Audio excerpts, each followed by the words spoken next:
Assalamualaikum warahmatullahi wabarakatuh. Jumpa lagi dengan saya kawan-kawan di channel Kostrak Pancau. Kawan-kawan, sifat dan karakter seseorang memiliki pengaruh besar terhadap bagaimana orang lain merespon dan berinteraksi dengan mereka. Sifat yang dominan seperti keras kepala, egois, atau sulit untuk menerima pendapat orang lain seringkali membuat orang di sekitar merasa tidak nyaman. Ketika seseorang menunjukkan sikap negatif yang berulang, orang lain mungkin merasa canggung atau bahkan takut untuk mendekat. Mereka mungkin memiliki niat baik, teman-teman, ingin menolong, tetapi terhalang oleh kekhawatiran mereka bahwa bantuan mereka akan ditolak atau diabaikan. Kawan-kawan, karakter yang tertutup dan defensif juga dapat membuat orang lain merasa enggan untuk menawarkan bantuan kepada kita. Mereka yang tampak selalu merasa terancam atau tidak percaya pada niat baik orang lain seringkali memberikan kesan bahwa mereka tidak membutuhkan bantuan, atau lebih buruk lagi, tidak menghargai bantuan. Orang dengan karakter seperti ini, kawan-kawan, mungkin menganggap bahwa menerima bantuan adalah sebuah tanda kelemahan. Padahal pada kenyataannya, kawan-kawan, meminta dan menerima sebuah bantuan adalah bagian penting dari interaksi sosial yang sehat, ya. Kemudian apa saja dampak negatif dari sikap yang tidak fleksibel ini, kawan-kawan? Yang pertama yaitu keras kepala. Sikap keras kepala yang seringkali diartikan sebagai sebuah keteguhan dapat menjadi penghalang besar dalam menerima pertolongan atau bantuan. Ketika seseorang terlalu fokus pada cara sendiri dan menolak untuk mempertimbangkan cara lain, mereka secara tidak langsung, kawan-kawan, menutup pintu bagi orang lain yang ingin memberikan bantuan atau pertolongan. Nah, sikap ini, kawan-kawan, hanya membuat mereka tanpa tidak bersyukur, akan tetapi juga menciptakan jarak antara mereka dan orang-orang yang sebenarnya mendukung mereka. Yang kedua, egois dan ketidakmampuan untuk berempati. Kawan-kawan, egoisme adalah sifat lain yang seringkali menjauhkan orang lain. Orang yang terlalu fokus pada diri sendiri, kawan-kawan, dan pada kebutuhannya, mungkin dia tidak menyadari bahwa orang lain sebenarnya peduli dan ingin memberikan bantuan. Ketidakmampuan untuk berempati dan melihat situasi dari sudut pandang orang lain, perspektif orang lain, seringkali membuat mereka tampak tidak peduli atau tidak membutuhkan pertolongan sama sekali. Kemudian yang ketiga, kawan-kawan, yaitu ketidakmampuan untuk menerima kritik, anti kritik. Orang yang bisa menerima kritik dengan baik, ini juga seringkali kesulitan dalam mendapatkan bantuan dari orang lain. Mereka mungkin merasa diserang atau merasa tidak dihargai ketika ada orang mencoba memberikan bantuan atau pertolongan atau mungkin masukan. Sikap defensif ini, kawan-kawan, membuat orang lain merasa malas untuk menawarkan bantuan, malas, karena mereka khawatir akan mendapatkan respon yang negatif seperti tadi. Lantas bagaimana, kawan-kawan, cara kita mengubah sikap tadi agar bisa membuka pintu bantuan? Yang pertama, kita perlu membangun karakter terbuka dan fleksibel untuk mendapatkan bantuan dari orang lain, kawan-kawan. Kita perlu untuk membangun karakter yang terbuka, karakter yang fleksibel, luas. Ini berarti mampu untuk mendengarkan pendapat orang lain, menghargai perspektif atau sudut pandang mereka, dan kita mempertimbangkan saran atau bantuan yang ditawarkan kepada kita. Orang yang terbuka, kawan-kawan, cenderung lebih mudah untuk didekati, disukai. Mereka memberikan kesan bahwa mereka menghargai kontribusi dari sekitarnya, dari orang lain, dari temannya. Yang kedua, perlunya untuk mengembangkan kemampuan berempati. Nah, ini kawan-kawan, ini saya penting. Empati adalah kunci untuk menciptakan hubungan yang sehat, hubungan yang saling support, saling mendukung, dengan mengembangkan kemampuan Anda untuk berempati dan kawan. Insya Allah Anda dapat menerima niat baik orang lain dan lebih mudah menerima bantuan atau pertolongan yang mereka tawarkan kepada kita.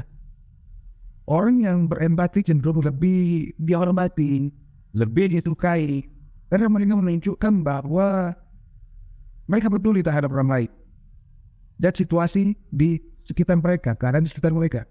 Yang ketiga, belajarlah untuk menerima positif, menerima kritik dengan cara positif. Menerima kritik kawan-kawan, tentunya dengan cara yang positif adalah keterampilan yang sangat perlu yang harus kita kembangkan jika Anda ingin membuka diri Anda terhadap bantuan atau pertolongan dari orang lain. Kritikan yang konstruktif, yang membangun, ini dapat menjadi alat yang baik, yang berguna untuk perbaikan diri kita kawan-kawan. Dan orang yang mampu menerima kritik dengan baik, cenderung lebih dihargai, lebih didukung oleh sekitarnya. Mereka yang bisa melihat kritik sebagai peluang untuk tumbuh, untuk berkembang. Ini akan lebih mudah untuk mendapatkan bantuan ketika mereka membutuhkan bantuan tersebut. Kawan-kawan, salah satu alasan utama mengapa banyak orang di sekitar kita, sekitar Anda takut untuk menawarkan bantuan, ini adalah ketakutan akan penolakan. Salah satunya, ketika ada orang menunjukkan sikap yang sulit untuk didekati atau menolak bantuan secara terus-menerus, orang lain akan merasa ragu untuk mendekat kepada kita. Mereka mungkin merasa bahwa bantuan mereka tidak dihargai atau bahkan akan diabaikan, yang membuat mereka enggan lagi untuk menawarkan bantuan di masa-masa yang akan datang. Kekhawatiran lain kawan-kawan yang seringkali membuat orang takut untuk membantu, untuk menolong, yakni kemungkinan reaksi negatif dari kita. Jika ada orang dikenal sebagai pribadi yang mudah marah, tidak sabaran, atau cepat tersinggung, orang lain akan berpikir dua kali kawan-kawan sebelum mencoba menawarkan bantuan kepada kita. Mereka mungkin khawatir bahwa nantinya niat baik mereka akan disalahartikan, atau justru bantuan tersebut akan menimbulkan konflik karena ditawarkan. Kawan-kawan, banyak orang yang salah persepsi tentang kemandirian. Mereka mungkin melihat seseorang yang tampak kuat, tampak mandiri, sebagai individu yang membutuhkan bantuan. Akan tetapi kemandirian bukan berarti tidak membutuhkan orang lain. Justru kawan-kawan, orang yang benar-benar mandiri tahu kapan harus meminta dan menerima bantuan atau pertolongan. Orang lain yang tidak memahami hal ini mungkin ragu untuk menawarkan bantuan kepada Anda karena mereka tidak ingin terlihat meremehkan kemampuan Anda. Kemudian, mengapa kawan-kawan untuk membuat orang lain merasa nyaman ketika menawarkan bantuan adalah dengan menunjukkan keterbukaan, open-minded. Ini bisa dilakukan dengan menerima bantuan kecil terlebih dahulu, dicoba dulu, dan menunjukkan apresiasi atas usaha orang lain untuk membantu Anda.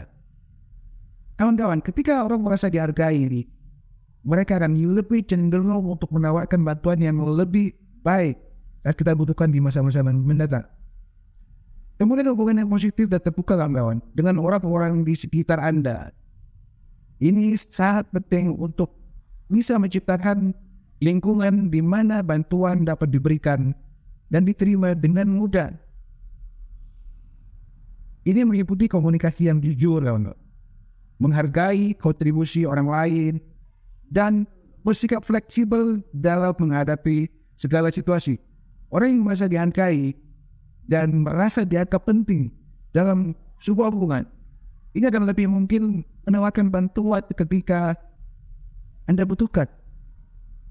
Kawan-kawan, menghargai dan mengapresiasi setiap bentuk bantuan, sekecil apapun, adalah kunci untuk membangun kepercayaan, membangun trust, dan rasa saling support, saling mendukung.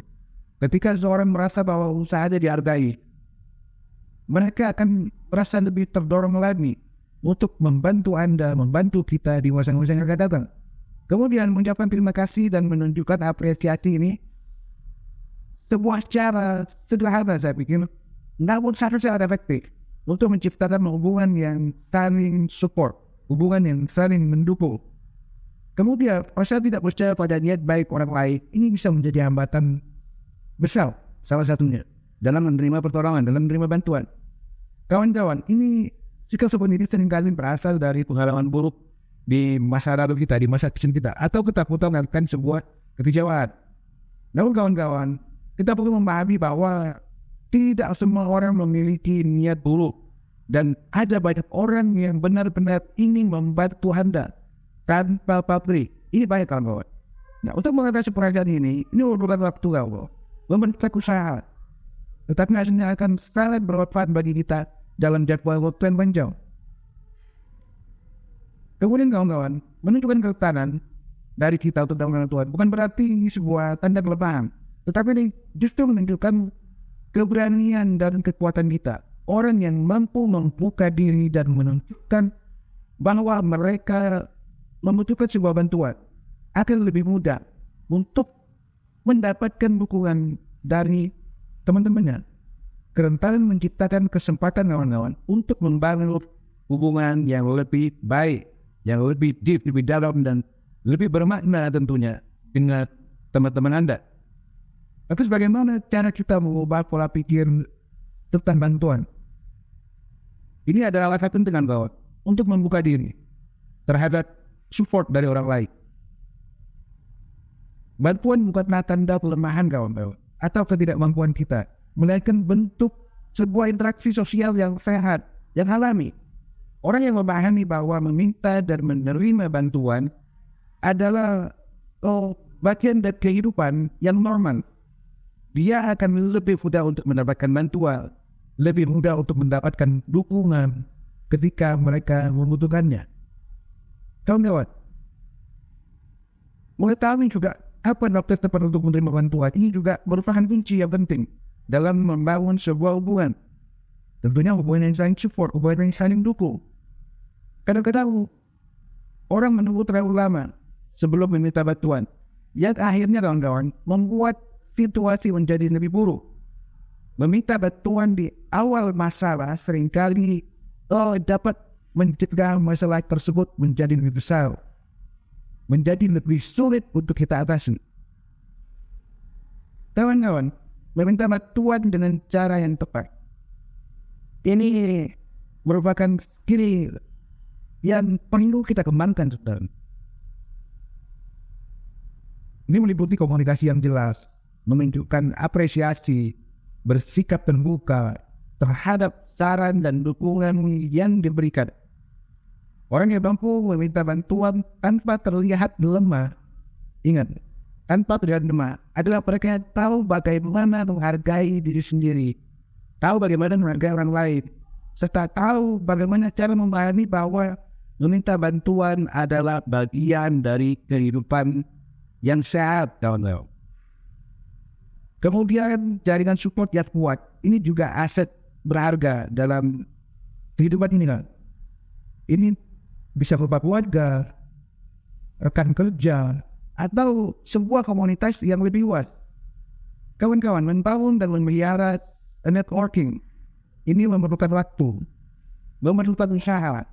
Akan tetapi hasilnya akan sangat membantu ketika Anda menghadapi kesulitan, ketika kita menghadapi kesulitan. Orang yang memiliki jaringan dukungan yang kuat ini insya Allah akan lebih mudah untuk mendapatkan bantuan ketika mereka butuh. Kawan-kawan, pada kesimpulannya kita perlu membangun karakter yang menarik. Ini akan membawa bantuan atau dukungan. Sifat dan karakter seseorang yang sangat mempengaruhi seberapa mudah mereka untuk mendapatkan pertolongan, mendapatkan bantuan, mendapatkan support dari orang lain. Dengan membangun karakter yang terbuka, fleksibel, luas, berempati, serta bisa mengatasi hambatan pribadi seperti perasaan tidak percaya, perasaan ketidakmampuan untuk menerima kritik. Semua orang dapat menciptakan lingkungan di mana bantuan dapat diberikan dan diterima, kawan. dengan mudah. Orang yang mampu menunjukkan kerentanan, meminta bantuan yang tepat dan menghargai kontribusi orang lain sekecil apapun, insya Allah ini akan lebih mungkin mendapatkan dukungan, mendapatkan support. Tentu support yang kita butuhkan. Dengan demikian kawan-kawan, Anda dapat menghadapi kesulitan dengan lebih mudah, dengan lebih baik, lebih efektif, dan merasa didukung oleh orang-orang di sekitar Anda. Baik kawan-kawan, mudah-mudahan ini menjadikan pembelajaran buat kita semua, agar karakter kita bukan menjadi penghalang dari orang lain untuk memberikan bantuan kepada kita. Ingat kawan-kawan, saat kita sulit, banyak orang yang sebenarnya ingin menawarkan atau memberikan bahkan bantuan kepada kita secara cuma-cuma. Cuma karena mereka tahu bahwa kita punya karakter yang jelek, karakter yang buruk, mereka enggan untuk memberikan bantuan kepada kita. Dan ini kan sebenarnya kita menutup pintu solusi dari masalah yang kita hadapi. Mudah-mudahan sekali lagi ini memberikan pelajaran buat Anda, buat saya, buat kita semua. Silakan share video ini kalau Anda merasa ini sangat penting. Jangan lupa di like dan jangan lupa di subscribe kawan. Baik, terima kasih telah mengikuti saya sejauh ini. Mudah-mudahan ini menjadikan input positif sehingga membuat Anda bisa membuat keputusan atau output yang positif pula. Sampai jumpa di video-video berikutnya kawan-kawan. Wassalamualaikum warahmatullahi wabarakatuh.